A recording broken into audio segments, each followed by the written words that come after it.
What's the meaning of callback?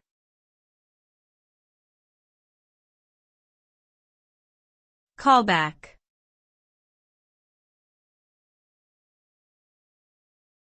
Callback.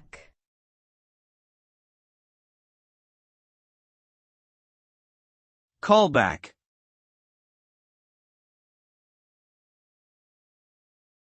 Callback.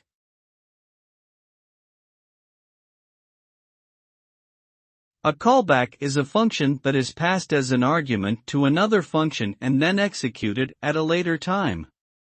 The purpose of using callbacks is to enable asynchronous processing in computer programs, allowing a function to continue executing even if it hasn't finished processing all of its inputs.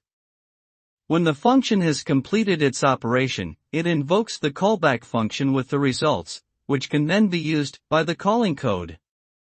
Using callbacks can make code more efficient and flexible, but can also make it more complex and difficult to read and debug.